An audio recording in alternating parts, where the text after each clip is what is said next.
প্রিয় নবীর জন্মদিন সোমবার সুবহে সাদিকের সময় বিবি আমিনা ঘরের মধ্যে সম্পূর্ণ একা ছিলেন। হঠাৎ তিনি আকাশের দিক থেকে একটা বিকট আওয়াজ শুনতে পেলেন। তখন তিনি অত্যন্ত ভীত সন্ত্রস্ত হয়ে পড়লেন। কিছুক্ষণ পর তিনি দেখতে পেলেন মোরগ আকৃতির একটা পাখি এসে তার ঘরের মধ্যে প্রবেশ করল। অতঃপর পাখিটি তার একটি পালক দিয়ে আমেনার মাথায় স্পর্শ করল। ফলে তৎক্ষণাৎ আমেনার অন্তর থেকে সমস্ত ভয়ভীতি দূর হয়ে যায় এবং তিনি বেশ আনন্দ ও আরাম অনুভব করতে লাগলেন। তখন পাখিটি কিছু মিষ্টি জাতীয় খাদ্য আমিনার মুখে তুলে দিল। অতঃপর পাখিটি পুনরায় আকাশের দিকে উড়ে চলে গেল। পাখিটি চলে যাওয়ার পর হঠাৎ একজন সুন্দর যুবক আমিনার ঘরে হাজির হলেন। তার হাতে ছিল একটি শরবতের গ্লাস। যুবকটি বিবি আমিনাকে বলল, হে আমিনা, আপনি এই শরবতটি পান করুন। তখন বিবি আমিনা যুবকটির কথা মতো শরবত পান করলেন। শরবতটি ছিল অত্যন্ত মিষ্টি এবং দুধের সাদা। আমিনার শরবত পান করা হলে সেই যুবক সেখান থেকে চলে যান। কিন্তু আমিনা যেই শরবতটি পান করেছিলেন সেই শরবত থেকে যেন একটা অপূর্ব জ্যোতি বের হয়ে ঊর্ধ্ব আকাশের দিকে উঠে গেল। তারপর কয়েকজন সুন্দরী নারী আকাশ থেকে এসে আমিনার কাছে উপস্থিত হলেন। তখন আমিনা তাদেরকে জিজ্ঞেস করলেন, হে মহিয়সী রমণীগণ, আপনারা কারা? তখন তারা উত্তর দিলেন, আমরা হলাম হযরত হাজেরা, হযরত মরিয়ম এবং হযরত আসিয়া। অতঃপর তারা আমিনাকে আশ্বস্ত করে বললেন, আপনার কোনো দুশ্চিন্তা বা ভয়ের কারণ নেই। আল্লাহর নির্দেশে আমরা আপনার পরিচর্যা করতে এসেছি। এটা শুনে আমিনা অনেকটাই দুশ্চিন্তা মুক্ত হলেন। অতঃপর সেই তিনজন রমণী বিবি আমিনার পরিচর্যা শুরু করে দিলেন। ঠিক এই সময় একটি অদৃশ্য আওয়াজ আসলো, হে আমিনা, তোমার শিশুটি মানুষের দৃষ্টির অন্তরালে রাখো।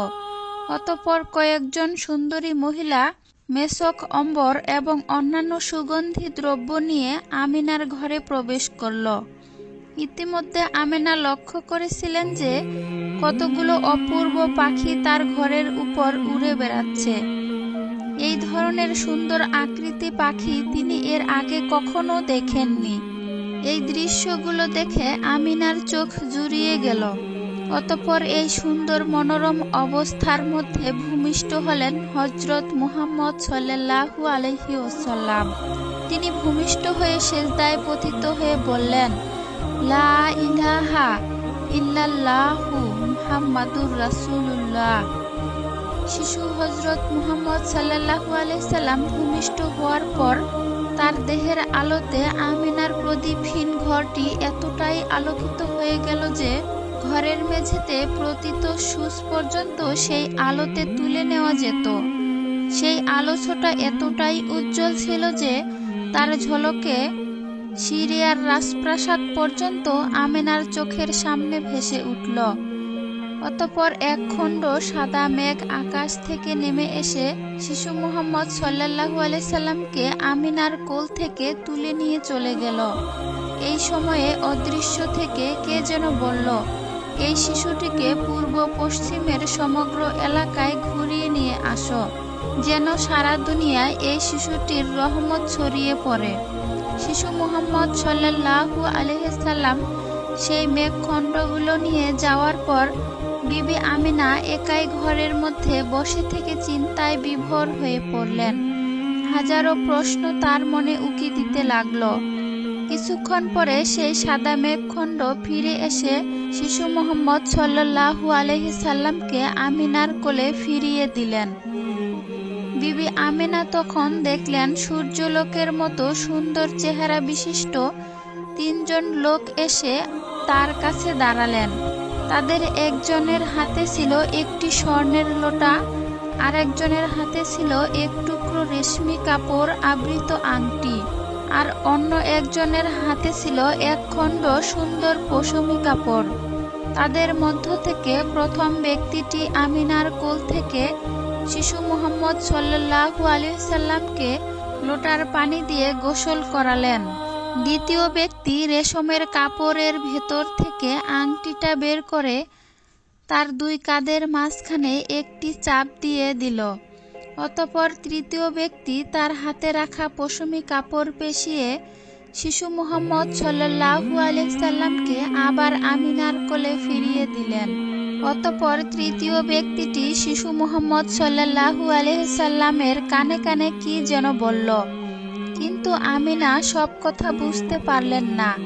তবে যা বুঝতে পেরেছিলেন তা হলো, হে আল্লাহর রাসূল, আল্লাহ তাআলা আপনাকে এমন গায়েবী এলেম দান করলেন যা কাউকে দেওয়া হয়নি। আর আপনার প্রতি সুসংবাদ হলো, যারা আপনাকে আল্লাহর নবী বলে মান্য করবে এবং আপনার প্রতি ঈমান আনবে তারা আপনার উম্মত বলে গণ্য হবে এবং তারা দোজখের আযাব থেকে মুক্তি পাবে। এদিকে মুহাম্মদ সাল্লাল্লাহু আলাইহি সাল্লাম এর দাদা আব্দুল মুত্তালিব তার ঘরের মধ্যে ছিলেন, কিন্তু ইতিমধ্যে তিনি একটি উচ্চ আওয়াজ শুনে ঘর থেকে বেরিয়ে আসলেন। আকাশের দিকে তাকিয়ে দেখলেন ফেরেশতাগণ আল্লাহর উদ্দেশ্যে তাসবিহ পাঠ করছে, আর সেখানে যে মূর্তিসমূহ দাঁড়িয়েছিল সেই সবগুলো মূর্তি মাটিতে পড়ে গিয়ে গড়াগড়ি খাচ্ছে। এমন সময় আব্দুল মুত্তালিব আকাশ থেকে একটি অদৃশ্য আওয়াজ শুনতে পেলেন। কে যেন বলছিল, হে দুনিয়াবাসীগণ, এইমাত্র আখিরি পয়গম্বর জমিনের বুকে আগমন করলেন। আমরা আল্লাহ তাআলার রহমতেরই পানি নিয়ে আগমন করেছি। এই পানি দিয়ে তাকে গোসল করিয়ে দেব। অতঃপর আব্দুল মুত্তালিব দেখলেন পবিত্র কাবা ঘর, সাফা ও মারওয়া পাহাড় থরথর করে কাঁপছে। এই দৃশ্যগুলো দেখে আব্দুল মুত্তালিবের শরীরে কম্পন শুরু হয়ে গেল। তখন আব্দুল মুত্তালিব আরো একটি আওয়াজ শুনতে পেল। কে যেন আকাশ থেকে বলছে, হে কুরাইশ প্রধান, ভীত হইও না, তোমার ভয়ের কোনো কারণ নেই। অতঃপর আব্দুল মুত্তালিব পুত্রবধূ আমিনার খবর জানার জন্য তার কামরার দিকে অগ্রসর হলেন। তিনি আমিনার ঘরের কাছে গিয়ে দেখতে পেলেন আমিনার ঘরের উপর এবং চারিদিকে কতগুলো সুন্দর পাখি উড়ে বেড়াচ্ছে, আর একখণ্ড সাদা মেঘ বিবি আমিনার ঘরের উপরে স্থির হয়ে দাঁড়িয়ে রয়েছে। এই দৃশ্য দেখে আব্দুল মুত্তালিব হতবুদ্ধি হয়ে জ্ঞান হারিয়ে মাটিতে পড়ে গেলেন। কিছুক্ষণ পর আব্দুল মুত্তালিবের চেতনা ফিরে আসলো। তখন তিনি বিবি আমিনার ঘরে যাওয়ার জন্য অস্থির হয়ে পড়লেন। তিনি ধীরে ধীরে আমিনার ঘরের দরজায় পৌঁছে দেখলেন অম্বর মিশ্রিত পানি গড়িয়ে যাচ্ছে এবং চারিদিকে শোকরানে মোহিত হয়ে গেছে। তখন আব্দুল মুত্তালিব ঘরের দরজার ফাঁক দিয়ে ভিতরে আমিনার দিকে দৃষ্টিপাত করলেন। তিনি দেখতে পেলেন বিবি আমিনার কপালে পূর্বেকার সেই ঔজ্জ্বল্য এখন আর দেখা যাচ্ছে না। একে আব্দুল মুত্তালিব অত্যন্ত উদ্বিগ্ন হয়ে আমিনাকে ডেকে জিজ্ঞেস করলেন, হে আমিনা, তুমি কি জাগ্রত নাকি নিদ্রিত? বিবি আমিনা বললেন, আব্বাজান, আমি জাগ্রত আছি। তখন আব্দুল মুত্তালিব তাকে জিজ্ঞেস করলেন, তোমার চেহারায় এতদিন যে নূর বিচ্ছরিত হচ্ছিল তা কোথায় গেল? তোমার ললাটে যে দেখা যাচ্ছে না, ব্যাপার কি মা? তখন বিবি আমিনা বললেন, আব্বাজান, ওই নূর তো আমার ছিল না। সেই নূর যার মাঝে ছিল সে তো এইমাত্র আমার গর্ভ হতে ভূমিষ্ঠ হয়েছে।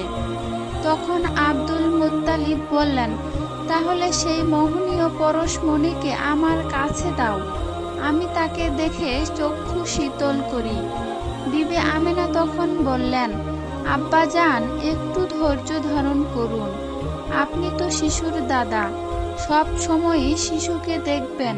এখন একটু অসুবিধা আছে বলে তাকে আপনার কোলে দিতে পারছি না। এই কথা শুনে আব্দুল মুত্তালিব নিজেকে অপমানিত বোধ করলেন এবং রাগে অধীর হয়ে ঘরে প্রবেশ করতে উদ্যত হলেন। হঠাৎ এক বিশাল আকৃতির এলোক এসে আব্দুল মুত্তালিবকে বাধা দিয়ে বলল, তুমি এখন ঘরে প্রবেশ করতে পারবে না। এখন ঘরের মধ্যে ফেরেশতাগণ শিশুর পরিচর্যায় ব্যস্ত আছেন। সেই লোকটি আব্দুল মুত্তালিবকে বাধা দিল। তার মতো বিশাল আকৃতির লোক আব্দুল মুত্তালিব ইতিপূর্বে কখনো দেখেননি। তাই তিনি ভয় পেয়ে ঘরের ভিতরে প্রবেশের চেষ্টা থেকে বিরত থাকলেন। অতঃপর ফেরেশতারা চলে যাওয়ার পর আব্দুল মুত্তালিব আমিনার ঘরে ছুটে এলেন। নবজাতক শিশুকে দেখে তার হৃদয়ে স্বর্গীয় আনন্দে পরিপূর্ণ হয়ে উঠল। তাই বা হবে না কেন? এই যে আব্দুল্লাহর ছেলে। পরম আনন্দে তিনি সেই শিশুকে কোলে তুলে নিলেন, কপালে মুখে শত সহস্র চুমু খেলেন। অতঃপর শিশু নবীকে নিয়ে আব্দুল মুত্তালিব পবিত্র কাবা শরীফে পৌঁছালেন এবং তাকে নিয়ে কাবা শরীফ তাওয়াফ করলেন। অতঃপর জন্মের 7ম দিনে আব্দুল মুত্তালিব উট কুরবানি করে সকল কুরাইশকে দাওয়াত খাওয়ালেন। দাওয়াত খাওয়া শেষ করে নিমন্ত্রিতদের মধ্য থেকে একজন আব্দুল মুত্তালিবের কাছে এসে বললেন, আব্দুল মুত্তালিব, কি মনে করে আপনার নাতির নাম মোহাম্মদ রাখলেন? আপনার বংশগত কোনো নাম রাখলেন না কেন? তখন আব্দুল মুত্তালিব বললেন, আমি চাই স্বর্গমত্ত জুড়ে সর্বত্রই তার প্রশংসা হোক, এমনকি স্বয়ং স্রষ্টাও তার প্রশংসা করুক। তাই তার নাম মোহাম্মদ রেখেছি। এদিকে আরবের রীতি অনুযায়ী রাসূল সাল্লাল্লাহু আলাইহি সাল্লাম এর জন্য একজন দুধমাতা প্রয়োজন ছিল, কিন্তু কোথাও কোনো দুধমাতার সন্ধান পাওয়া যাচ্ছিল না। তাই আপাতত কিছুদিন আবু লাহাবের দাসী সুয়াইব মুহাম্মদ সাল্লাল্লাহু আলাইহি সাল্লামকে দুধ পান করালেন। কিছুদিনের মধ্যেই বনি সাদ গোত্রের দায়ীরা নবজাতক শিশুর সন্ধানে মক্কায় এসে গেল। তারা এসে পছন্দমতো শিশু নির্বাচন করতে লাগলো, কিন্তু মুহাম্মদ সাল্লাল্লাহু আলাইহি সাল্লাম এতিম বলে এই শিশুটিকে কেউ নিলেন না। এদিকে হালিমা রাদিয়াল্লাহু তাআলা আনহু স্বামীর কাছে গিয়ে বললেন, আমি এই অনাথ শিশুটিকে নিতে চাই। খালি হাতে ফিরে যাওয়ার চেয়ে এতিম শিশু বাচ্চাটিকে নিলে অন্তত কিছু লাভবান হওয়া যাবে। স্বামীর অনুমতি পাওয়া মাত্রই বিবি হালিমা রাদিয়াল্লাহু তাআলা আনহা বিবি আমিনার নিকট আগমন করলেন এবং বিবি আমিনাকে বললেন, আপনার যদি ইচ্ছে থাকে আমি আপনার বাচ্চাটিকে নিতে চাই এবং পরম যত্নে আমার দুধ পান করাতে চাই। তার আবেগময় কথা শুনে বিবি আমিনা অত্যন্ত খুশি হলেন। তার সন্তানের জন্য ধাত্রী মাতা খুঁজে পাওয়ায় আল্লাহর দরবারে শুকরিয়া আদায় করলেন। অতঃপর বিবি আমিনার কাছ থেকে হালিমা রাদিয়াল্লাহু তাআলা আনহা শিশু মুহাম্মদ সাল্লাল্লাহু আলাইহি সাল্লামকে নিজের কোলে তুলে নিলেন এবং দুধ পান করাতে লাগলেন। হযরত হালিমা রাদিয়াল্লাহু তাআলা আনহা বললেন, শিশু মুহাম্মদকে দুধ পান করানোর আগে আমার স্তনে নামে মাত্র দুধ ছিল, কিন্তু শিশু মুহাম্মদ সাল্লাল্লাহু আলাইহি সাল্লামকে দুধ পান করার সাথে সাথে আমার স্তনে দুধে পরিপূর্ণ হয়ে গেল। অতঃপর হালিমা রাদিয়াল্লাহু তাআলা আনহা শিশু মুহাম্মদকে নিয়ে তাঁবুর উদ্দেশ্যে রওনা হলেন। তারা তাদের তাঁবুর কাছাকাছি পৌঁছে আশ্চর্য হয়ে গেলেন, কারণ তাঁবুর কাছে ছিল তাদের দুর্বল উটনীটি। তারা দেখতে পেল যে তাদের দুর্বল উটনীটি সতেজ হয়ে গেছে এবং তার দুধ উপচে পড়ছে, অথচ ইতিপূর্বে উটনীটির দুধ নামে মাত্র ছিল, যার দ্বারা তারা তৃপ্তি সহকারে পান করতে পারত না। হালিমা রাদিয়াল্লাহু তাআলা আনহা বললেন, যে শিশু মুহাম্মদ সাল্লাল্লাহু আলাইহি সাল্লাম এর বরকতে উটনীটি এতই দুধ দিল যে আমরা সকলেই উদর পূর্তি করে দুধ পান করেও আরো বাড়তি দুধ থেকে যেত। সুবহানাল্লাহ। আল্লাহ। এ সকল কুদরতি লক্ষণ দেখে হালিমা রাদিয়াল্লাহু তাআলা আনহার স্বামী হালিমাকে লক্ষ্য করে বললেন, তোমার কোলের শিশুটি অত্যন্ত বরকতময়, যার কারণে তাকে আমরা গ্রহণ করার পর থেকে আমাদের রিজিকের মধ্যে আল্লাহ তাআলা বরকত দান করেছেন। অতঃপর তারা তায়েফের উদ্দেশ্যে কাফেলার দিকে রওনা করলেন, কিন্তু হালিমার গাধাটি সকলের আগে আগে চলতে লাগলো। তা দেখে কাফেলার সাথীরা বলল, আরে এ তো সেই গাধাটি যার পিঠে করে হালিমা এসেছিল। আসার সময় গাধাটি তো ভালো করে হাঁটতেই পারছিল না, এখন কি এমন হলো যে গাধাটি আমাদের পিছনে ফেলে সকলের আগে চলে যাচ্ছে? হালিমা কথাটি শুনলেন, কিন্তু তাদের উদ্দেশ্যে কিছুই বললেন না। তিনি তায়েফের উদ্দেশ্যে সামনে অগ্রসর হতে লাগলেন। অতঃপর চলতে চলতে বাড়িতে পৌঁছে দেখলেন আল্লাহর অনুগ্রহে বাড়িতে পোষা ছাগলের পাল ও ভেড়ার পাল মোটা তাজা হয়ে উঠছে এবং দুধ দহনকারী গাভীগুলোর ওলান দুধে পরিপূর্ণ হয়ে আছে। এই সব দৃশ্য দেখে হালিমার মন সম্পূর্ণ জুড়িয়ে গেল। এসব দেখে হালিমা আল্লাহ তাআলার শুকরিয়া আদায় করলেন। এদিকে শিশু নবী মুহাম্মদ সাল্লাল্লাহু আলাইহি ওয়াসাল্লাম হালিমার গৃহে পরম যত্নের সাথে 2 বছর পর্যন্ত দুধ পান করলেন। এই সময়ের মধ্যেই হালিমার বড় মেয়ে সাইমাই শিশু নবীর সেবা যত্ন করতেন, এমনকি বিকালবেলা তাকে নিয়ে ঘুরে বেড়াতে বের হতেন। এভাবে দেখতে দেখতে দুধ খাওয়ার দিন শেষ হয়ে যাবার পর হালিমা মুহাম্মদ সাল্লাল্লাহু আলাইহি সাল্লাম এর দায়িত্বের খাতিরে মা আমেনার কাছে নিয়ে আসলেন। যদিও শিশু নবী মুহাম্মদ সাল্লাল্লাহু আলাইহি ওয়াসাল্লামকে ছাড়তে মোটেই মন চাচ্ছিল না, কিন্তু করার তো কিছুই ছিল না। হালিমা মক্কায় এসে দেখলেন যে মক্কায় মহামারী চলছে এবং মক্কার আবহাওয়া খুবই খারাপ যাচ্ছে। এই অবস্থা দেখে হালিমা বিবি আমিনাকে লক্ষ্য করে বললেন, প্রিয় বোন আমার, ভয় হচ্ছে মক্কার এই খারাপ আবহাওয়ায় মোহাম্মদকে রেখে গেলে তার কোনো ক্ষতি হতে পারে। এই বিবেচনা করে আমি আপনার নিকট একটি অনুরোধ করতে চাই। যদি আপনার অনুমতি থাকে তাহলে আমি মুহাম্মদকে আমার কাছে আরও কিছুদিন রাখতে চাই। মক্কার আবহাওয়া ভালো হলেই আমি তাকে আপনার কাছে পৌঁছে দিব। বিবি হালিমা বারবার অনুরোধ করার কারণে মা আমিনা রাজি হয়ে গেলেন। বিবি হালিমার কাছে শিশু মোহাম্মদকে আবার সোপর্দ করলেন। শিশু মোহাম্মদ সাল্লাল্লাহু আলাইহি সাল্লামকে আরও কিছুদিন নিজের কাছে রাখার অনুমতি পেয়ে হালিমা অত্যন্ত খুশি হলেন। এরপর হালিমা তাকে আবার বাসায় নিয়ে গেলেন, পরম যত্নে আদর স্নেহ করে আগলে রাখলেন।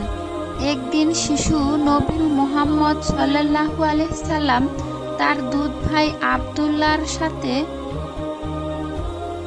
মাঠে খেলাধুলা করছিলেন। তখন হঠাৎ কয়েকজন ফেরেশতা মুহাম্মদ সাল্লাল্লাহু আলাইহি সাল্লাম এর নিকট আগমন করল।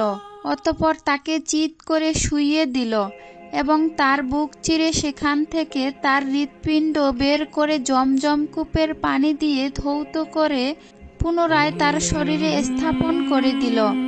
এই দৃশ্য দেখে তার দুধ ভাই আব্দুল্লাহ অনেক ভয় পেয়ে গেল এবং দৌড়ে বাড়িতে এসে বলল, আম্মা জান, কারা যেন ভাই মুহাম্মদকে হত্যা করেছে।